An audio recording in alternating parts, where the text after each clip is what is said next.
Ananda, all those in the world who cultivate their minds but do not avail themselves of dhyana and so have no wisdom, can only control their bodies so as to not engage in sexual desire. Whether walking or sitting, or in their thoughts, they are totally devoid of it. Since they do not give rise to defiling love, they do not remain in the realm of desire. These people, in response to their thought, take on the bodies of Brahma beings. Such beings are in the heaven of the multitudes of Brahma. In those whose hearts of desire have already been cast aside, the mind apart from desire manifests. They delight in following the precepts. Practicing Brahma virtue at all times, such beings are in the heaven of the ministers of Brahma. Those whose bodies and minds are wonderfully perfect, and whose awesome deportment is not in the least deficient, are pure in the precepts and have a thorough understanding of them as well. Governing the Brahma multitudes as great Brahma lords, such beings are in the great Brahma heaven. Ananda, those who flow to these three superior levels will not be oppressed by any affliction. Although they have not developed proper samadhi, their minds are pure to the point that all outflows are stilled. This is called the first dhyana. Ananda, those beyond the Brahma heavens govern the Brahma beings, for their Brahma conduct is perfected. With their minds tranquil and unmoving, they emit light in profound stillness. Such beings are in the heaven of lesser light. Those whose lights illumine each other in an endless dazzling blaze shine throughout the realms of the 10 directions so that everything becomes like crystal. Such beings are in the heaven of limitless light. Those who sustain the light to perfection accomplish the substance of the teaching. Creating and transforming the purity into endless responses and functions, such beings are in the light sound heaven. Ananda, those who flow to these three superior levels will not be oppressed by worries or vexations. Although they have not developed proper samadhi, their minds are pure to the point that they have subdued their coarser outflows. This is called the second dhyana. Ananda, heavenly beings for whom the perfection of light has become sound and who further open out the sound to disclose its wonder arrive at a more vigorous level of practice. Arriving at the bliss of still extinction, such beings are in the heaven of lesser purity. Those in whom the state of purity is emptied experience the boundlessness of light ease in their bodies and minds, and they accomplish the bliss of still extinction. Such beings are in the heaven of limitless purity. Those for whom the world, the body, and the mind are all perfectly pure have accomplished the virtue of purity, and they consider this to be a superior abode in which they can return to the bliss of still extinction. Such beings are in the heaven of pervasive purity. Ananda, those who flow to these three superior levels will be replete with great compliance. Their bodies and minds are at peace, and they obtain limitless bliss. Although they have not obtained genuine samadhi, the joy within the tranquility of their minds is total. This is called the third dhyana. Moreover, Ananda, heavenly beings whose bodies and minds are not oppressed put an end to the cause of suffering and realize that bliss is not permanent, that sooner or later it will come to an end. They resolutely renounce both thoughts of suffering and thoughts of bliss. Their coarse afflictions vanish, and pure blessings arise. Such beings are in the heaven of the birth of blessings. Those whose renunciation of these thoughts is perfected gain a purity of superior understanding. Within these unimpeded blessings they obtain a wonderful compliance that extends to the bounds of the future. Such beings are in the blessed love heaven. Ananda, from that heaven there are two ways to go. Those who extend the previous thought into limitless pure light, and who perfect their blessings and virtue, cultivate and are certified to one of these dwellings. Such beings are in the vast fruit heaven. Those who extend the previous thought into a dislike of both suffering and bliss unceasingly intensify their renunciation until they perfect the path of renunciation. Their bodies and minds will become extinct, their thoughts will become like dead ashes. For 500 eons these beings will perpetuate the cause for production and extinction, being unable to uncover the nature, which is neither produced nor extinguished. During the first half of these eons they will undergo extinction, during the second half they will experience production. Such beings are in the heaven of no thought. Ananda, those who flow to these four superior levels will not be affected by any suffering or bliss in any world. Although this is not the unconditioned of the true ground of non-moving, because they still have the thought of obtaining something, their functioning is nonetheless quite advanced. This is called the fourth dhyana. Beyond these, ananda, are the five heavens of no return. For those who have completely cut off the 9 categories of habits in the lower realms, neither suffering nor bliss exist, and there is no regression to the lower levels. All whose minds have achieved this renunciation dwell in these heavens together. Ananda, those who have put an end to suffering and bliss and who do not get involved in the contention between such thoughts are in the heaven of no affliction. When the mind and states are disengaged, even the thought of investigating that involvement is gone. Such beings are in the heaven of no heat. Those whose vision is wonderfully perfect and clear, view the realms of the 10 directions as free of defiling appearances and devoid of all dirt and filth. Such beings are in the heaven of good view. Those whose essence of seeing has manifested are able to transform at will without obstruction. Such beings are in the heaven of good manifestation. Those who exhaustively fathom the ultimate principle and the nature of form reach the border of emptiness. Such beings are in the highest heaven of the form realm. Ananda, those in the 4 dhyanas, and even the rulers of the gods at those 4 levels, can only pay their respects through having heard of the beings in the heavens of no return. They cannot know them or see them, just as ordinary people of the world cannot see the places where the arhats abide in holy way, places deep in the wilderness and the mountains. Ananda, in these 18 heavens are those who remain solitary and uninvolved but who have not yet gotten rid of their form. These heavens are called the form realm. Furthermore, Ananda, from this summit of the form realm there are also 2 roads. Those who are intent upon renunciation bring forth wisdom. The light of their wisdom becomes perfect and penetrating, so that they can transcend the defiling realms, accomplish arhatship, and enter the bodhisattva vehicle. They are called great arhats who have turned their minds around. Those who dwell in the thought of renunciation and who succeed in renunciation and rejection, realize that their bodies are an obstacle. If they thereupon obliterate the obstacle and enter into emptiness, they are at the station of emptiness. For those who have eradicated all obstacles, there is neither obstruction nor extinction. Then there remains only the alaya consciousness and half of the subtle functions of the manas. These beings are at the station of boundless consciousness. Those who have already done away with emptiness and form eradicate the conscious mind as well. In the extensive tranquility of the 10 directions there is nowhere at all to go. These beings are at the station of nothing whatsoever. The nature of consciousness is unmoving, yet within extinction they exhaustively investigate it, attempting to put an end to what is endless. Thus it is as if it existed and yet did not exist, as if it were ended and yet not ended. Such beings are at the station of neither thought nor non-thought.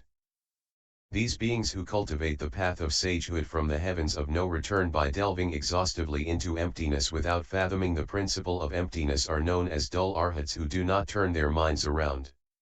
Just like those in the heaven of non-thought and other externalist heavens who exhaustively investigate emptiness without knowing to turn around, these beings are ignorant and lost in the heavens with outflows. They will accordingly enter the cycle of rebirth again. Ananda, the beings in all these heavens are ordinary beings receiving the fruits of their karmic rewards. Once their rewards are exhausted, they must once again enter rebirth. The lords of these heavens, however, are all bodhisattvas who roam in samadhi. They gradually progress in their practice and make transference to the way cultivated by all sages. Ananda, these are the 4 heavens of emptiness, where the bodies and minds of the inhabitants are extinguished. Concentration emerges, and they are free of the karmic retribution of form. This final group is called the formless realm. The beings in all of them have not understood the wonderfully enlightened bright mind. Their accumulation of falseness brings into being false existence in the triple realm. Within this they falsely follow along and become submerged in the 7 destinies. As pugilas, they gather together with their own kind. Furthermore, Ananda, there are 4 categories of asuras in the triple realm. Those in the path of ghosts who, by means of their strength of protecting the Dharma, can ride their spiritual penetrations to enter into emptiness are asuras born from eggs, they belong to the destiny of ghosts. Those who have fallen in virtue and have been dismissed from the heavens dwell in places near the sun and moon. They are asuras born from wombs and belong to the destiny of humans. There are asura kings who uphold the world with a penetrating power and fearlessness. They are able to contend with the Brahma Lord, the god Shakra, and the four heavenly kings. These asuras come into being by transformation and belong to the destiny of gods. Ananda, there is another, baser category of asuras. They are born in the center of the great seas and live in underwater caves. During the day they roam in emptiness, at night they return to their watery realm. These asuras come into being because of moisture and belong to the destiny of animals. Ananda, so it is that when the 7 destinies of hell-dwellers, hungry ghosts, animals, people, spiritual immortals, gods, and asuras are investigated in detail, they are all found to be murky and embroiled in conditioned existence. Their births come from false thoughts. Their subsequent karma comes from false thoughts. Within the wonderful perfection of the fundamental mind that is without any doing, they are like strange flowers in space, for there is basically nothing to be attached to, they are entirely vain and false, and they have no source or beginning. Ananda, these living beings, who do not recognize the fundamental mind, all undergo rebirth for limitless kalpas. They do not attain true purity, because they keep getting involved in killing, stealing, and lust, or because they counter them and are born according to their not killing, not stealing, and lack of lust. If these 3 karmas are present in them, they are born among the troops of ghosts. If they are free of these 3 karmas, they are born in the destiny of gods. The incessant fluctuation between the presence and absence of these karmas gives rise to the cycle of rebirth. For those who are able bring forth samadhi, neither the presence nor the absence of these karmas exists in that eternal stillness, even their non-existence is done away with. Since the lack of killing, stealing, and lust is non-existent, how could there be actual involvement in deeds of killing, stealing and lust? Ananda, those who do not cut off the 3 karmas each have their own private share. Because each has a private share, private shares come to be accumulated, making collective portions. They are not without a fixed source, for they arise from falseness. Since they arise from falseness, they are basically without a cause, and thus they cannot be traced precisely. You should warn cultivators that they must get rid of these 3 delusions if they want to cultivate bodhi. If they do not put an end to these 3 delusions, then even the spiritual penetrations they may attain are merely a worldly, conditioned function. If they do not extinguish these habits, they will fall into the path of demons. Although they wish to cast out the false, they become doubly deceptive instead. The thus come one says that such beings are pitiful. You have created this falseness yourself, it is not the fault of Bodhi. An explanation such as this is proper speech. Any other explanation is the speech of demon kings. Volume 8. At that time, the thus come one was preparing to leave the Dharma seat. From the lion throne, he extended his hand out and placed it on a small table wrought of the 7 precious things. But then, he turned his body, which was the color of purple golden mountains, and leaned back, saying to everyone in the assembly and to Ananda, those of you with more to learn, those enlightened by conditions, and those who are heroes have now turned your minds to pursue the attainment of supreme Bodhi, the unsurpassed, wonderful enlightenment. I have already taught you the true method of cultivation. You are still not aware of the subtle demonic events that can occur when you cultivate shamatha vipassana. If you cannot recognize a demonic state when it appears, it is because the cleansing of your mind has not been proper. You will then be engulfed by deviant views.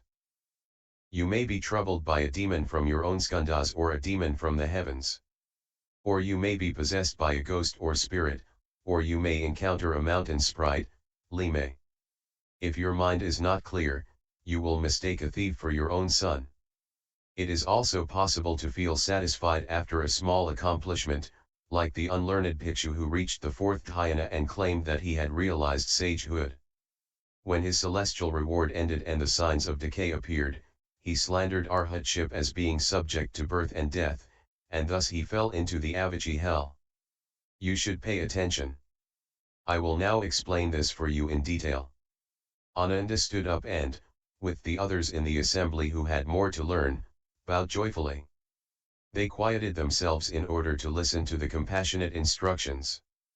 The Buddha told Ananda and the whole assembly, "You should know that the 12 classes of living beings in this world of outflows are endowed with a wonderfully bright, fundamental enlightenment, the enlightened, perfect substance of the mind, which is not different from that of the Buddhas of the 10 directions. Due to the fault of false thinking and confusion about the truth, infatuation arises and makes your confusion all-pervasive. Consequently, an emptiness arises. Worlds come into being as that confusion is ceaselessly transformed. Therefore, the lands that are not without outflows, as numerous as motes of dust throughout the 10 directions, are all created as a result of confusion, dullness, and false thinking.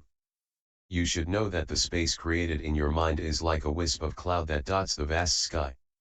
How much smaller must all the worlds within that space be? If even one person among you finds the truth and returns to the source, then all the space in the 10 directions is obliterated. How could the worlds within that space fail to be destroyed as well? When you cultivate dhyana and attain samadhi, your mind tallies with the minds of the bodhisattvas and the great arhats of the 10 directions who are free of outflows, and you abide in a state of profound purity. All the kings of demons, the ghosts and spirits, and the ordinary gods see their palaces collapse for no apparent reason.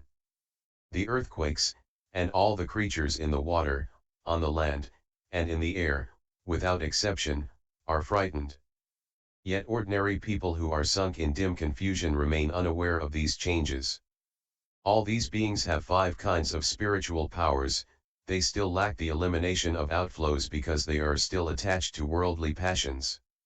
How could they allow you to destroy their palaces? That is why the ghosts, spirits, celestial demons, sprites, and goblins come to disturb you when you are in samadhi. Although these demons possess tremendous enmity, they are in the grip of their worldly passions, while you are within wonderful enlightenment. They cannot affect you any more than a blowing wind can affect light or a knife can cut through water. You are like boiling water, while the demons are like solid ice, which, in the presence of heat, soon melts away. Since they rely exclusively on spiritual powers, they are like mere guests. They can succeed in their destructiveness through your mind, which is the host of the 5 skandhas. If the host becomes confused, the guests will be able to do as they please. When you are in dhyana, awakened, aware, and free of delusion, their demonic deeds can do nothing to you. As the skandhas dissolve, you enter the light. All those deviant hordes depend upon dark energy. Since light can destroy darkness, they would be destroyed if they drew near you. How could they dare linger and try to disrupt your dhyana samadhi? If you were not clear and aware, but were confused by the skandhas, then you, Ananda, would surely become one of the demons. You would turn into a demonic being. Your encounter with Matanji's daughter was a minor incident. She cast a spell on you to make you break the Buddha's moral precepts. Still, among the 80,000 modes of conduct, you violated only one precept. Because your mind was pure, all was not lost. That would be an attempt to completely destroy your precious enlightenment. Had it succeeded, you would have become like the family of a senior government official who is suddenly exiled. His family wanders, bereft and alone, with no one to pity or rescue them. Ananda, you should know that as a cultivator sits in the Bodhimanda, he is doing away with all thoughts. When his thoughts come to an end, there will be nothing on his mind. This state of pure clarity will stay the same whether in movement or stillness, in remembrance or forgetfulness. When he dwells in this place and enters samadhi, he is like a person with clear vision who finds himself in total darkness. Although his nature is wonderfully pure, his mind is not yet illuminated. This is the region of the form skandha. If his eyes become clear, he will then experience the 10 directions as an open expanse, and the darkness will be gone. This is the end of the form skandha. He will then be able to transcend the turbidity of time.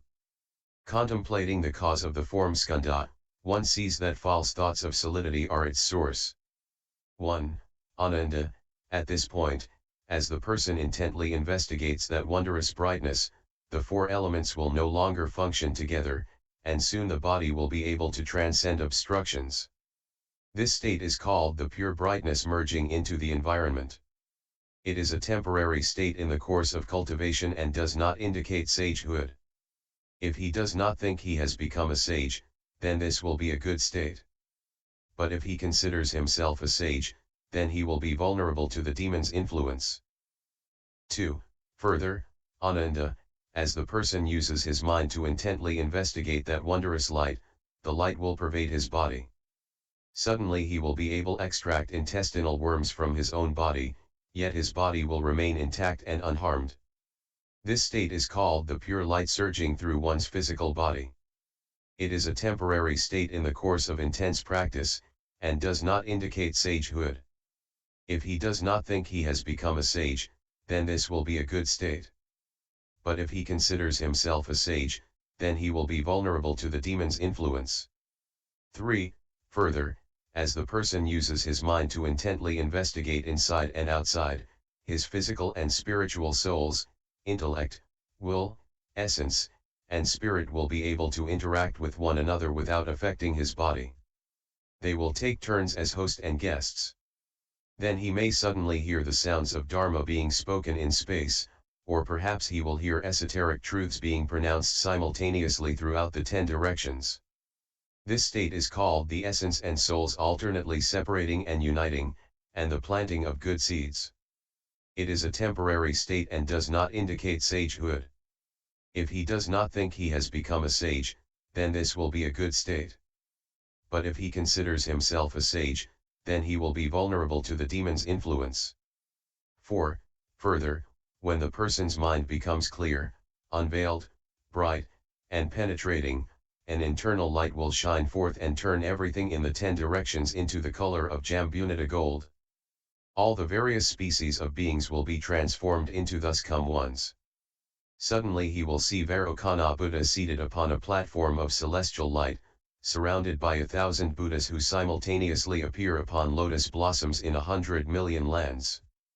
This state is called the mind and soul being instilled with spiritual awareness. When he has investigated to the point of clarity, the light of his mind will shine upon all worlds. This is a temporary state and does not indicate sagehood.